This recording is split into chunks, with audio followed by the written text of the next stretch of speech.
One of the greatest reasons why there's so much contention between husbands and wives, between parents and children, is as a result of unresolved trauma.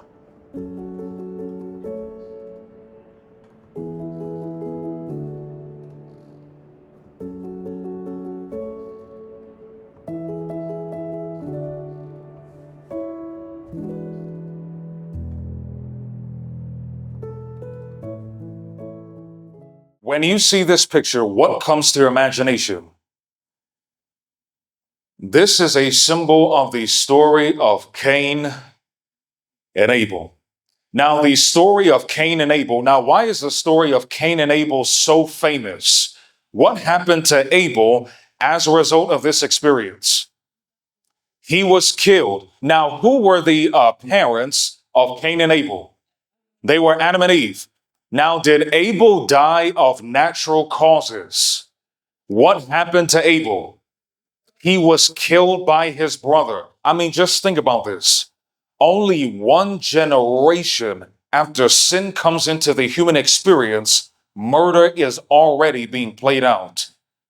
Lord have mercy. Let's turn over to the next chapter, Genesis chapter 4.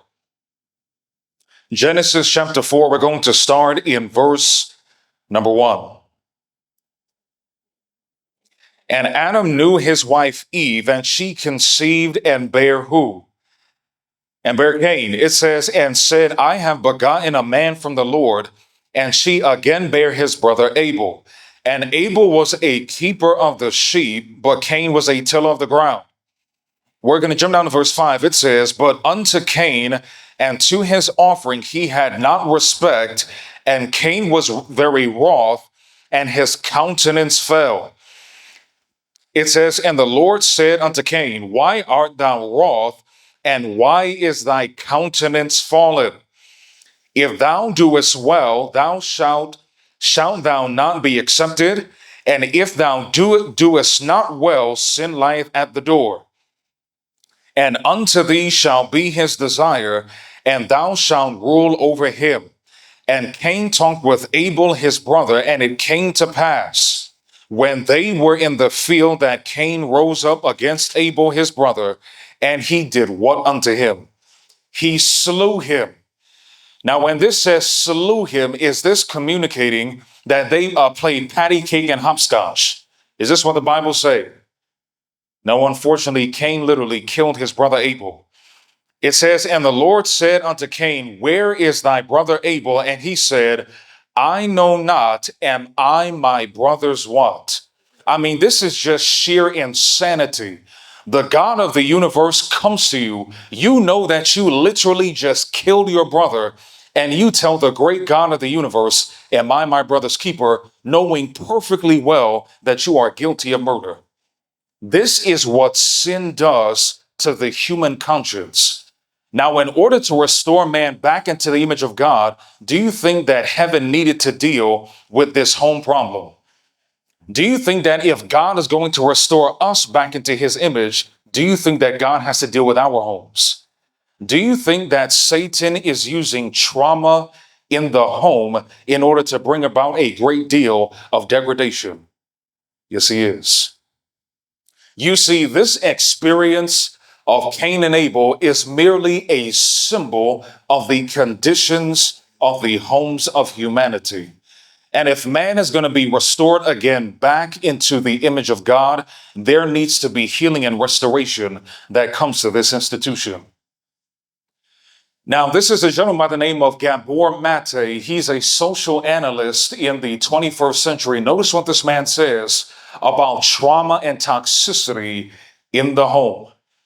This says the meaning of the word trauma in its Greek origin is wound.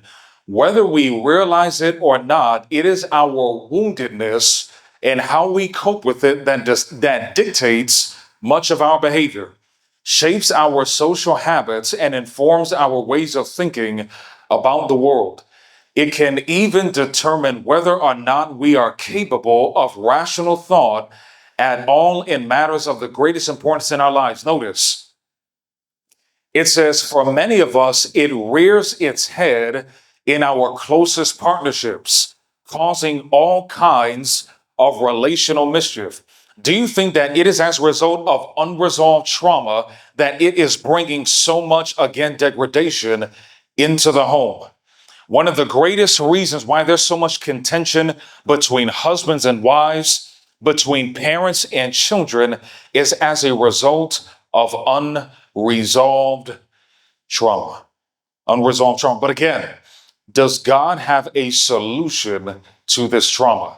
Do you think that there was a great deal of trauma that was brought into the minds and lives of Adam and Eve when they saw Cain, or at least experienced the effects of Cain killing Abel? A great deal of trauma. All right, we're going to skip past this. Talks about the statistics of trauma in the world today. Notice this. This says 70% of adults in the US have experienced some type of traumatic event at least once in their lives. Do you know that Jesus even communicated when he was on this earth that in this life that we would have tribulation? Unfortunately, because of the nature of sin on this planet, it is going to be impossible to escape this life without going through trauma. Did Jesus go through trauma? But did he have a solution to his trauma? Yes, he did.